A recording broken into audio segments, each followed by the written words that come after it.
अगर एक पापा की मोहब्बत जाननी है कि आपके पापा कितना प्यार करते हैं तो ये कहानी आपके लिए। मैं सच बोल रही, कहानी सुनने के बाद शायद आपकी आंखों से आंसू आ जाए। बहुत प्यारी कहानी है तो ध्यान से सुनिएगा, बहुत ज्यादा सीख मिलेगा आपको। बिहार के एक छोटे से गांव में राम सिंह नाम का एक किसान रहता था।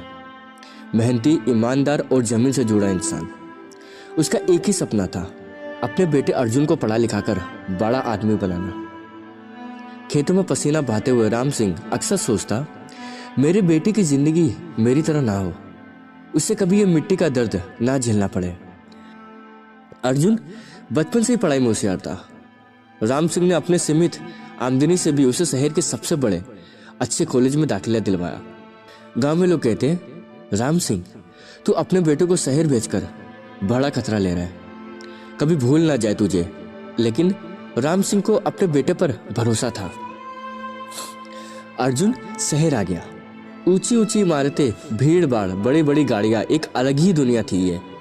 शुरुआत में अर्जुन को यह सब अजीब लगा, लेकिन धीरे धीरे वो इस चकाचौंध में घुलता चला गया। कॉलेज की पढ़ाई में उसने अच्छे अंक हासिल किए। धीरे धीरे अर्जुन के दोस्त बन गए जो ऊंचे घरानों से थे, काफी अमीर लोग थे।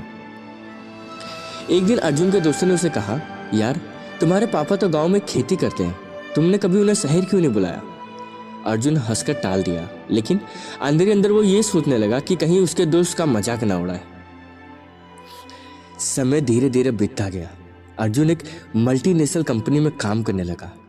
बड़ी सैलरी, बड़ा घर, बड़ी गाड़ियां, सब कुछ मिल गया। राम सिंह गर्व से हर किसी को बताता, मेरा बेटा शहर में सबसे बड़ा अफसर बन गया, अब उसकी जिंदगी में कोई कमी नहीं रहेगी। राम सिंह अपने बेटे से मिलने का सपना देखता, लेकिन अर्जुन का हर बार का एक ही बहाना होता, पापा काम बहुत है, छुट्टी मिलते ही आऊंगा। फोन पर अर्जुन की बातें जल्दी खत्म हो जाती। राम सिंह को कभी कभी लगता उसका बेटा शायद उससे दूर हो रहा है। एक दिन राम सिंह ने अर्जुन को फोन किया, बेटा गांव में एक बड़ा मेला लग रहा है, तू आ जा, सब लोग तुझे देखने के लिए बेताब है। अर्जुन ने झिझकते हुए कहा, पापा इस बार नहीं आ पाऊंगा, यहाँ काम बहुत है। राम सिंह का दिल टूट गया। उसने सोचा, शायद अब मेरा बेटा सच में बड़ा हो गया है, मेरी जरूरत नहीं रही उसे, लेकिन फिर भी उम्मीदें कभी खत्म नहीं होती। कुछ महीनों बाद अर्जुन की कंपनी में एक बड़ा इवेंट हुआ। सभी कर्मचारियों को अपने परिवार को बुलाने का निमंत्रण दिया गया। अर्जुन ने सोचा, अगर पापा को बुलाया तो लोग क्या सोचेंगे कि एक अनपढ़ किसान मेरा पिता है। फिर भी राम सिंह को उसने बुलावा भेज दिया। राम सिंह खुशी खुशी अपने पुराने कपड़ों में तैयार हुआ। उनके लिए वो दिन किसी उत्सव से कम नहीं था। जब वो शहर पहुंचा तो अर्जुन ने उसे देखा, फटे पुराने कपड़े, घिसे हुए जूते, पसीने से भरा चेहरा। अर्जुन की नजरें झुक गई। पापा आप ऐसे क्यों आ गए, यहाँ सब बड़े लोग हैं, अर्जुन ने झेपते हुए कहा। राम सिंह की आंखों में एक अजीब सी उदासी तैर गई। फिर भी उसने मुस्कुराकर कहा, बेटा मैं तुझे देखने आया हूँ, तेरी खुशी देखनी है बस।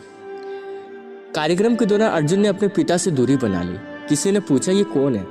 अर्जुन ने कहा, बस गांव के जानने वाले हैं। राम सिंह ने यह सुना लेकिन कुछ नहीं कहा। कार्यक्रम खत्म हुआ। राम सिंह बिना कुछ कहे वापस गांव लौट गया। कुछ दिन बाद अर्जुन को खबर मिली कि उसके पिता बीमार है। वो गांव पहुंचा, लेकिन अब देर हो चुकी थी। राम सिंह अब इस दुनिया में नहीं थे। अर्जुन ने पिता के कमरे में एक पुराना संदूक देखा। उसमें उसकी बचपन की किताबें, टेढ़े मेढ़े अक्षरों में लिखे अर्जुन की चिट्ठियां और राम सिंह के आखिरी खत रखा था। उसमें लिखा था, बेटा तेरी हर खुशी के लिए मैंने अपनी जिंदगी खपाई। तुझे ऊंचाई पर देखना मेरा सपना था, लेकिन शायद मैं तुझे बहुत दूर भेज दिया। तेरी खुशी के लिए मैं मिट्टी में खो गया, पर तुझे ये मिट्टी शायद पसंद नहीं। अर्जुन फूट फूट कर रो पड़ा। उसको एहसास हुआ कि जिस मिट्टी से उसने दूरियां बनाई वही उसकी असली पहचान थी। वह बड़ा आदमी तो बन गया, लेकिन उस इंसान से दूर हो गया जिसने उसे इस काबिल बनाया।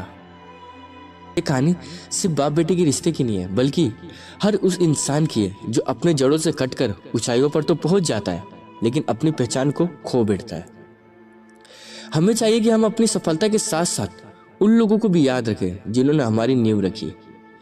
जड़ें मजबूत होंगी तभी ऊंचाइयों पर खड़े रह पाओगे। ये जो बाप की मोहब्बत होती है ना, उनसे ज्यादा मोहब्बत इस दुनिया में ना तुम्हें कोई नहीं कर सकता। जब तुम्हारा पूरी दुनिया साथ छोड़ देगी ना, तब तुम्हारे पप्पा तुम्हारे साथ खड़े होंगे। तो मेरे भाई, पप्पा से मोहब्बत करो, अपने बाप से मोहब्बत करो, क्योंकि इस दुनिया में उनसे ज़्यादा प्यार तुमसे कोई नहीं करता है। अगर यकीन नहीं तो आजमा के देख लो। दोस्तों, अगर ये वीडियो आपको ज़रा भी पसंद आया हो तो मेरे चैनल को सब्सक्राइब, लाइक और शेयर जरूर कर देना। और आपको इस वीडियो में कौन सा पॉइंट सबसे प्यारा लगा मुझे कमेंट करके ज़रूर बताना।